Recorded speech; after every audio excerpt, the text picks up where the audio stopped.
You're listening to the Values and Leadership Podcast, where business leaders share their stories of purposeful impact and success. Hello, and welcome to the Values and Leadership Podcast, the podcast for innovative leaders who want to apply new ways of doing things in work and deploy their talents and time to earn their legacy every day. I am your host, Ahmed Aref. This episode is the production of CorpoCure, a values-based leadership development advisory firm that unleashes possibilities for leaders in elevating their business and its people to their next best stage and have a purposeful impact in business and in life. Today, we have unconventional leader. We have Jesus Campa. Jesus is joining us from Texas, USA. He has a unique story going into leadership development. So I will let Jesus introduce himself and tell us what led him into leadership development and his journey in life. Welcome to the show, Jesus. Thank you. Thank you for having me. It's a pleasure. So a little bit about myself. I was born and raised in El Paso, Texas. I spent the last 27 years of my life in law enforcement as a police officer. The last 13 years of my life have been in leadership. I've been the chief of police twice. I've been the chief deputy once. I've been a state director for a law enforcement agency. Have a master's degree in the administration of justice and security, and then next year, March of 2022, I'll be graduating with a PhD in criminal justice from. So I'm excited about that. I'm married and have 3 beautiful children.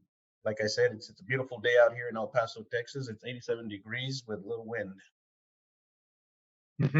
Great. So it seems you are advancing yourself. You are getting your MBA. You are getting your PhD. So you love knowledge, and it seems it has a lot of emphasis and a lot of it's like directing or not directing. It's like giving you abundancy when you are choosing in your life. Yes, I think that, in order to be successful in life, you have to be knowledgeable. You have to be a forever learner. You have to be constantly learning and keeping up to date with, the way things are being structured and developed, especially when it comes to leadership. And I think right now, me personally, I do believe that leadership is in a crisis mode right now. I think that we're losing a lot of great leaders, and we're losing a lot of influential leaders due to the current climate. And I don't mean the weather climate, I mean the climate of leadership itself. I think that we live in a society right now that has become weakened by social media. A lot of people consider themselves to be leaders and influencers just because they're a little famous and popular on social media, and haven't really paid their dues as to what leadership is really about. What's your view about the right leader? What he should be like? Well, I think that a leader is somebody who should really be invested in completing a mission. I know we put a lot of leadership quality on servant leadership, and servant leadership by far is very important. I mean, you have to be a servant before you can lead, and you have to be a follower before you can lead. However, I think that a lot of leaders are forgetting that there's a mission that needs to be accomplished, and in order to accomplish the mission, you have to hold people accountable. One of the things that I've noticed is that people are afraid of being held accountable. Leaders are afraid of holding people accountable because they're afraid of the circumstances that may come up. And a lot of leadership right now, they're more concerned with being liked and being popular than they are with actual leadership. And actual leadership is serving as a servant to influence people to do the right thing because it's the right thing to do. I hope that makes sense. And I think that that's what a leader is somebody who can serve their subordinates by doing the right thing and holding them accountable in order to complete the mission. And we're seeing a lack of that.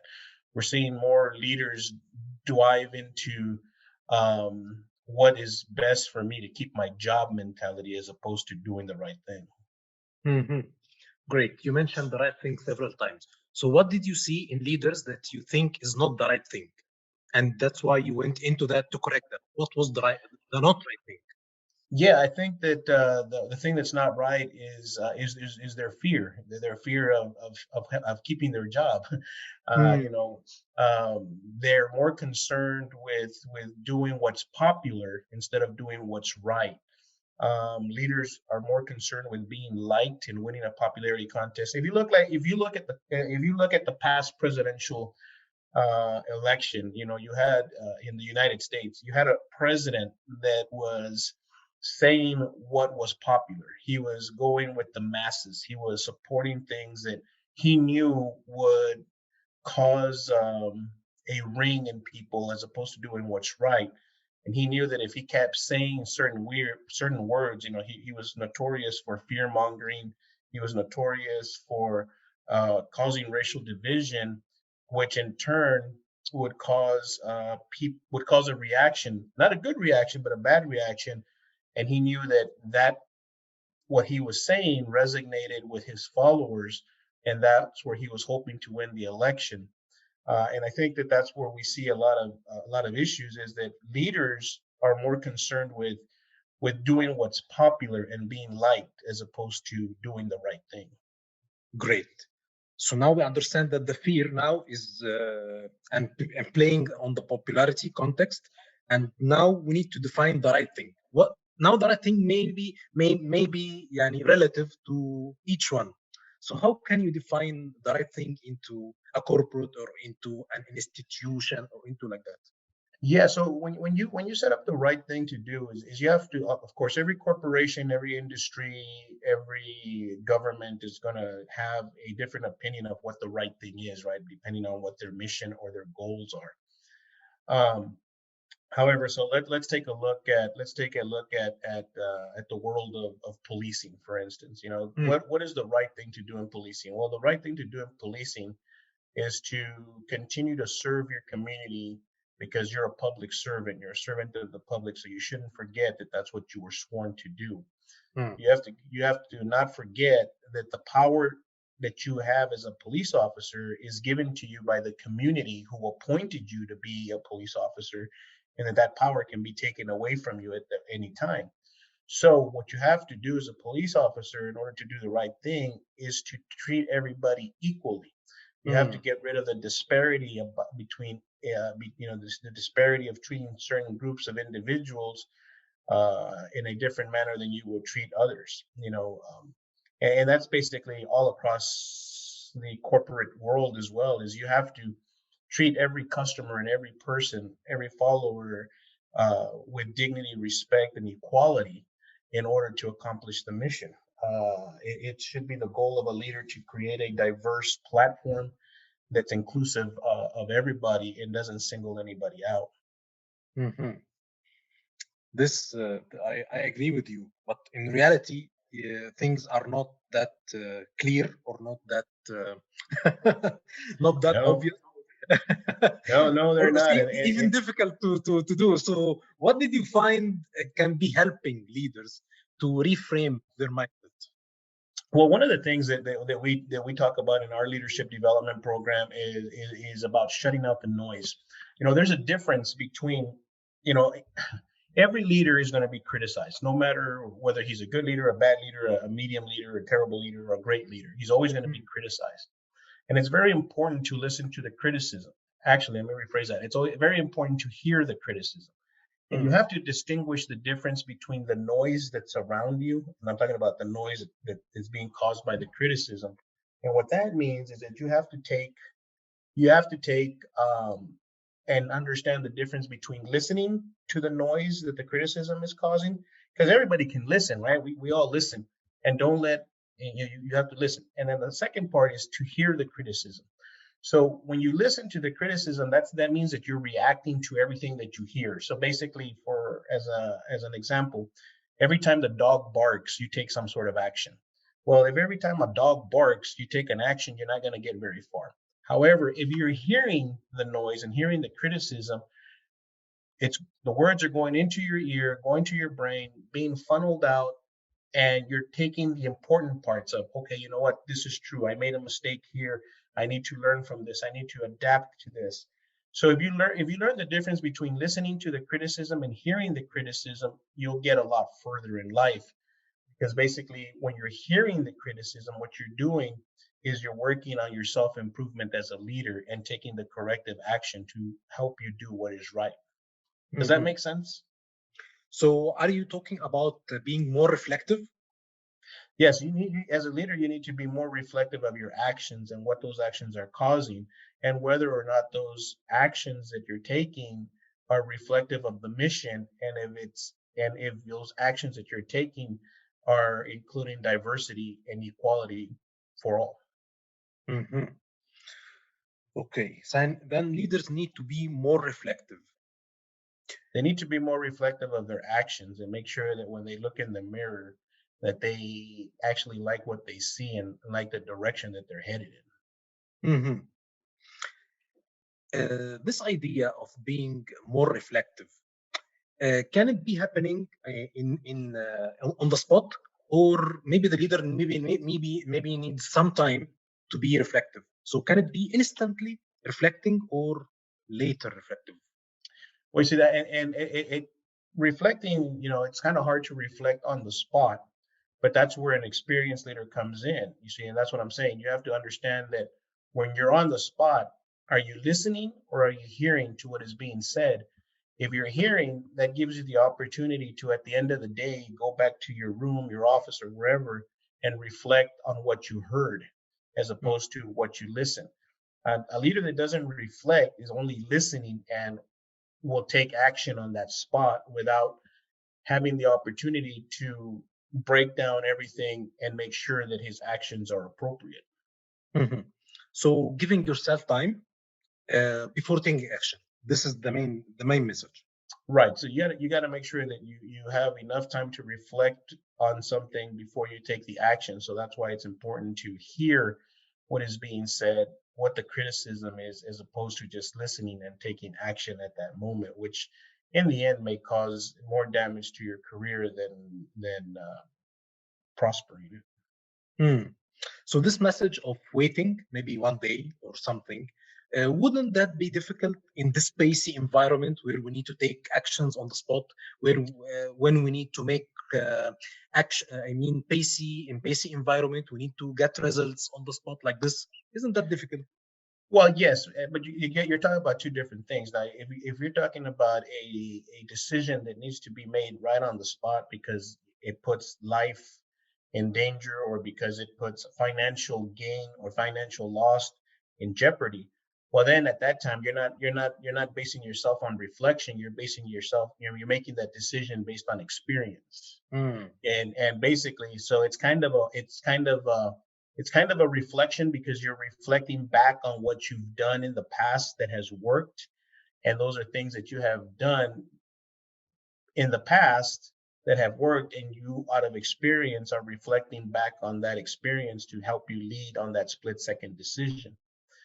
But if you have time to monitor the to reflect on the decision, you should always take that time and hear it when you're alone in a quiet place so you can make the proper decision the next day or in the coming weeks.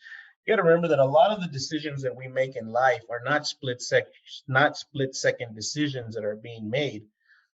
They're not life and death situations every day. They're not financial expense. When you're dealing with in the corporate world and you're talking about finances and finance gain or finance loss or return on investment, you usually have a strategic plan that you're working on. So that strategic plan, is a 5-year plan that buys time out. So in other words, if you want to be successful, you should also have a strategic plan that gives you at least a 5-year outlook so you can kind of reflect and look back at that plan to see if you're in the right place before you make any decisions. Now, like I said, split second decisions are based on what you heard in the past and they're based off of your experience. Does that make sense? Hmm. Yeah, I like this kind of separation. When you mentioned you need to have a frame of reference and not only rely on previous experience, you need to be more aware of your mission and your strategic plan, and not only dealing upon incidents or just instances. Right. And exactly. And that's why the adage goes, Here in the United States, we have or at least I know I have a saying that says that if I stop to listen to every barking dog that barks at me, I'm not going to get very far because I keep stopping every 2 seconds, as opposed to, you hear a dog bark, you hear it, but you don't listen to it. And then you reflect on it at the end of the day. Mm-hmm. Okay. When I was reviewing your profile, I found that there was a certificate. You got it from the Homeland Security Leadership Academy, where you learn about the Asher model, which is a 7-point approach to culture of wellness. And I think there was something that you learned there which really influenced you and made you go into the leadership industry. Am I right about this? Or yeah, I've always been interested in leadership. It was a real honor for me to have been invited to the Department of Homeland Security Leadership Academy. That was very important for me. When I was invited, I was hand selected. And then what was even made it more of an honor to me is that after 2 years after I was selected to attend as a student, I was asked to return and serve as a mentor for the next class. For class 10, I was class 8, and I was a mentor for class 10. So they gave me the opportunity to return to that leadership academy and talk about my experience as a leader and what I've done to overcome, the issues of wellness and intelligence and leadership in a 7-step program. So absolutely, I think that these type of programs, leadership programs, are very important because you get to experience, you get to hear the experience from different points of view, from different leaders. And that's what resonated with me. I mean, that's where I really learned the difference between listening and hearing. Mm-hmm. Great. In your job now, you have your leading through adversity, and you have a really nice message when you as well said we are going to provide leadership team with the knowledge, and this knowledge is needed to use real methods, incorporate humor, and increase emotional intelligence. What kind of knowledge you are giving the leadership team?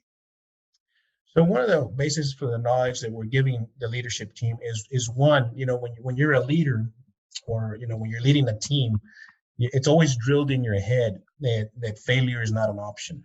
Failure, you can't fail. But one of the things that we do is we provide leaders with the knowledge that failure is actually the mother of all success. If you've never failed at anything in your life, then you really don't understand what winning is, and you don't really understand what success is. So failure actually produces experience, and failure is one step closer to success.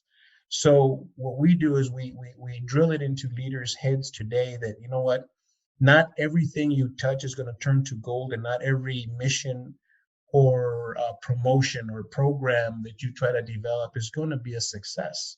You have to be able to accept failure and learn from it and keep moving forward in order to see that great success, because only through failure will you understand the sweet taste of success. So the knowledge that we provide is that, if you're not failing, it means that you're not trying hard enough. And we also provide the knowledge of moving forward is the most important aspect to get to a successful leadership opportunity. Mm-hmm. And for leaders to accept this kind of failure, does this apply to themselves or to their teams? It applies to everybody. It applies to everybody in general. Everybody in life, every person out there is a leader of some shape or form. Doesn't mean that you're leading a team or that you're leading an organization. You could be leading your own life. Every day, we have to use, just to use this as an example. Every day you have people that wake up and they have to decide what they're going to do. Are they going to get out of bed? Are they going to lead a fruitful life, or are they going to stay in bed and just be lazy and not move forward? Well, this applies to not only the team, the frontline supervisor, the mid-level, the C-level. It applies to everybody, because this is knowledge that can be implied or employed at every level, at every stage of life. Life, you could be the leader of your family, getting a divorce. You have a decision to decide whether are you getting divorced, are you leaving your family, how are you going to do this? So you can either look at that divorce as a failure or look at it as an opportunity to, yes, you may be separating from your wife or your husband, but now you have the opportunity to become a better father or a better friend to your ex-partner. So it applies to everything. Mm-hmm. So when leaders have an employees who do a failure, so should they talk to them on the spot, or they should keep it until the end of the year in the performance review? Then they suddenly tell Oh, the no, employee that you no. have to. Yeah. No. You need to talk to, so if you have a team and you have a mission to accomplish, and one aspect of the mission has failed, then at that time of the failure, it needs to be recognized and approached, and you need to bring those people in, or that team member or the team or the members of the team in, and talk about the failure. Now, it's not about screaming and yelling. It's about talking and having a conversation and being able to communicate. One of the most important aspects of leadership is the ability to communicate and understand. You see, and once you start getting mad and start yelling and screaming, all you're doing is you're causing that other person just to listen, not to hear. So once you start talking about that failure, now you have to say, okay, we failed at this. How did we open up a new opportunity to succeed at this aspect in order to continue the mission forward? If you wait till the end of the year, then you're basically stalemating the mission. You're actually slowing it down, because that critical aspect that failed could be critical to the other teams moving forward. So it has to be addressed immediately. I really like when you mentioned leaders should invite the hearing, not only the listening. And if leaders are not transparent and they are not communicating with their teams, actually they are still making the mission, which is very profound.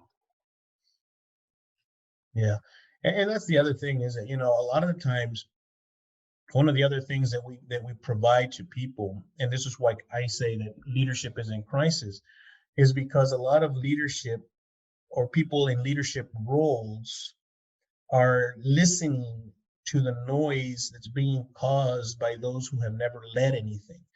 And unfortunately, today we live in a society that doesn't look for the truth or what is reality, but instead settles more for a perspective. So my perspective of a good leader may be, my leader is a good leader because he lets me do whatever I want. When I show up late for work, he doesn't get mad at me. We go out and we have a dinner together, we play golf. So he's a great leader. Now that's a perception, and that's not a good leader. But then you have those who have a perception that, hey, he's a good leader because he holds me accountable. He keeps me on the right track, but he's fair. And that's a definition of a good leader. But right now, leadership is in crisis because we're more concerned with a perspective as opposed to a reality of what real leadership is. More people, unfortunately, right now are considering good leadership based on their selfish need of what can that leader do for that leader is a good leader depending on what that leader can do for me, as opposed to the thought of what can I do to help that leader succeed so that the mission is completed. Mm-hmm. So when the whole team prioritize the mission, and when we all seek to listen to each other, when we all not only listen, when we hear to each other, when we support each other, and when we communicate better with each other, all of us will be successful. All of us will be true leaders at that time. I mean, you got it. There you go. You see, you just learned the perfect lesson. And that's what we're saying. You want true leadership? That's how true leadership is. The leader needs the team needs the leader, the mission needs the team in order to move forward, but stop listening and start hearing and accomplish the goal through accountability. Great. Actually, what a great ending. What a great lesson from you, Jesus. It was very nice to understand your perspective, your mission in life. How do you want to help leaders, whether in corporate, whether in an institution? I think it's really, and it seems that you are more enthusiastic about it, more than your previous career, despite that it was a brilliant career in police. But it seems that you are very well engaged in the new in your new career. I mean.